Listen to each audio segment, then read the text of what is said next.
What's up guys, and welcome back to Wall Street Millennial. On this channel, we cover everything related to stocks and investing. In 2022, most of the world is facing an energy crisis caused by a variety of factors, from Russia's invasion of Ukraine to underinvestment during the COVID pandemic. This is causing 40-year high inflation in the US and Europe. Consumers are struggling to fill up their gas tanks, and higher input costs are threatening to plunge the world into a painful recession. This has been a disaster for everybody except the oil industry, which has seen their profits explode over the past year. The XLE oil ETF has massively outperformed the broader stock market since the beginning of the year, reversing a previous decade of lagging behind. In fact, the situation has gotten so bad that the UK is imposing a $6 billion windfall tax on their oil and gas industry to pay for consumer subsidies. With inflation fears rising to record highs, it seems like the current situation of rising energy prices will last forever. But if we look back at history, there's reason to believe that the current energy bubble may not last that long. Back in the early 2010s, a combination of OPEC supply cuts and the Libyan civil war sent oil prices skyrocketing to record highs. Similar to today, oil companies were raking in record profits at the expense of consumers. Wall Street pumped hundreds of billions of dollars into oil startups who promised to revolutionize the industry with new fracking technologies. But just as quickly as oil prices rose, they crashed in 2015 as the market couldn't soak up so much new supply. Almost half of the US fracking companies went bankrupt, and the industry still hasn't fully recovered. Today we'll look at the fracking bubble of the 2010s and compare it to the current energy situation. For more than a century, oil and natural gas have been crucial inputs to the global economy. As more and more people started to own automobiles and travel on airplanes, oil demand increased steadily around the world throughout the 20th century. Oil is a non-renewable resource. There is a finite number of barrels in the ground, and eventually we will extract it all and run out, especially as demand increases. All the way back in the 1950s, scientists were sounding the alarm about peak oil. The geologist Morian King Hubbard predicted that the US would reach peak oil in the 1970s. After this point, production would steadily fall as the wells dry up. While his projections were controversial at the time, over the next 50 years they turned out to be spot on. US production peaked at 3.5 billion barrels in 1970. By the mid-2000s, annual production was cut in half to just 1.6 billion. But at the same time, demand continued to increase as the economy developed. As a result, the US became a net energy importer and was increasingly reliant on imports from countries like Saudi Arabia, Russia, and Libya. In 2011, political unrest related to the Arab Spring decreased oil exports from Egypt, Libya, Yemen, Bahrain, and other countries.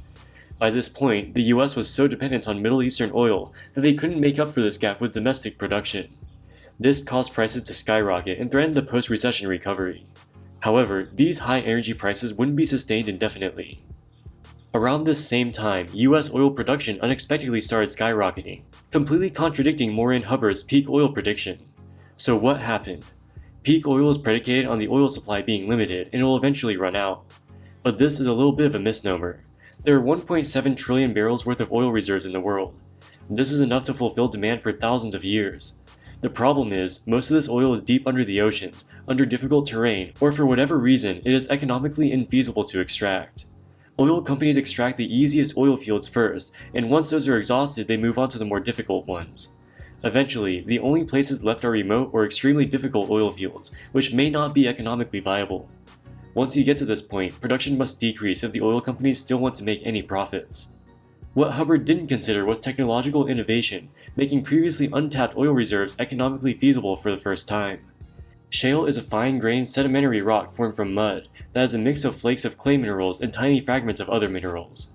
Shale often contains oil or natural gas, but is very difficult to extract. The main way that natural gas and oil is extracted from shale is a method called hydraulic fracturing, or fracking for short. A well is drilled thousands of feet below the ground to where the shale is. Small explosives are used to form cracks in the shale. A mixture of water, sand, and lubricating chemicals are pumped through the well at high pressure to form a network of cracks where the oil and gas can escape. While fracking has existed for a long time, for most of the 20th century it was economically infeasible in most places. That's because you need to dig a very deep and expensive well to get only a minimal amount of natural gas. This all changed in the 2000s when frackers started employing horizontal drilling. After drilling down into the ground, the drill bit turns sideways and can drill horizontally for miles. This increases the surface area by orders of magnitude, allowing each well to extract far more reserves. With the advent of horizontal drilling, fracking finally became economically viable. This was great news for the US as the country has massive shale oil and gas reserves, most notably in the Permian Basin in Texas and the back end in North Dakota. Wall Street fell in love with the idea and started supplying tens and eventually hundreds of billions of dollars to fund the exploration and development of new wells. Flush with cash, the frackers started buying up land in Texas, North Dakota, Pennsylvania, Ohio, and other shale-rich states as fast as they could, and laying down fracking rigs at an alarming rate. The frackers first started off with natural gas, because prices were very high in the early 2000s and the fracking process is easier to do with gases rather than liquids. The number of natural gas rigs in the US rose from 500 in 2000 to 1,500 in 2009, mostly driven by fracking. Decreased demand related to the 2008 recession, as well as the rapidly increasing supply from the frackers, caused natural gas prices to tank. US natural gas prices fell from a high of $13 per British thermal unit in 2008 to just $2 by 2012. Needless to say, this was a complete disaster for the frackers, many of whom financed their expansion with debt. However, not all was lost. At the same time the natural gas situation was deteriorating, the price of oil was being shot up to record highs due to political unrest in the Middle East. While fracking was originally intended for extracting natural gas, it can also be modified to extract oil. The fracking companies shifted their focus from natural gas to oil, a move that was applauded by Wall Street. The number of oil rigs in operation started skyrocketing almost right after the natural gas rigs started decreasing. While fracking wells are cheaper to operate than many forms of drilling, the output of each well decreases exponentially as the ground underneath runs dry. So while a well may be extremely profitable for the first few years, production will soon fall off a cliff. An oil company has to spend money up front to build a fracking well in the hopes that the oil it produces over its lifetime will be enough to cover this cost.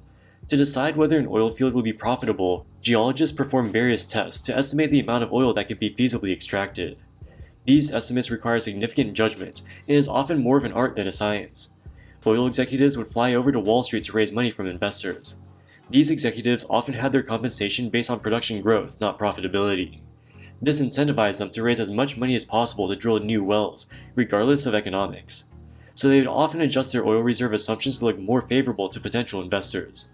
In the early 2010s, with oil trading north of $100 per barrel and all these new fracking companies promising huge production growth, Wall Street couldn't pump money into the sector fast enough. It is estimated that investors supplied fracking companies with more than $300 billion of debt and equity financing during this period. Everything was going perfectly for the frackers. Production was growing, their stock prices were rising, and top executives were taking home annual bonuses in the tens of millions of dollars. This became known as the US shale revolution. But there were two big problems. Firstly, all of the investment caused the supply of oil to increase dramatically. Since the 1980s, America's oil production decreased dramatically, consistent with Hubbard's peak oil prediction. But starting in 2010, production skyrocketed, increasing by more than 50% by 2016. At this point, the US overtook both Saudi Arabia and Russia to become the single largest oil-producing country in the world, which is a huge accomplishment and a source of national pride. By simple laws of supply and demand, this will inevitably cause prices to decrease. Oil demand is relatively inelastic. Most people consume a somewhat fixed amount of oil each day to drive to work, etc. You would prefer gasoline prices to be lower, but you're probably not going to double your amount of driving if gas prices fall by 50%. In 2014, oil prices started to decrease slightly as the glut of new supply started to saturate the market. Energy ministers from the OPEC member nations met in Vienna to set their production quotas for the next year. Most analysts expected them to cut production and prevent prices from falling any further.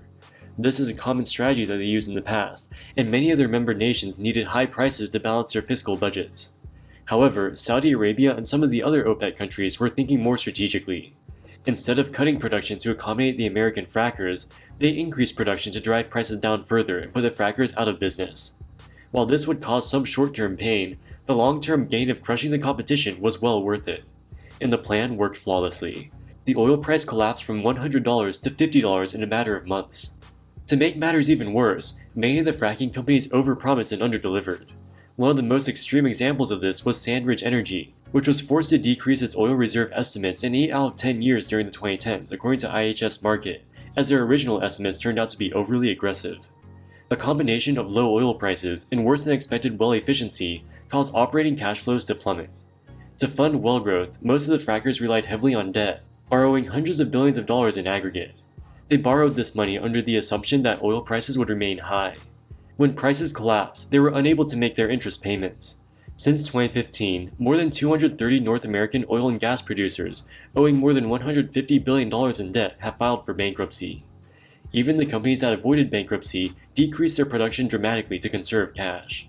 The number of oil rigs in operation collapsed by more than 2/3 in 2016.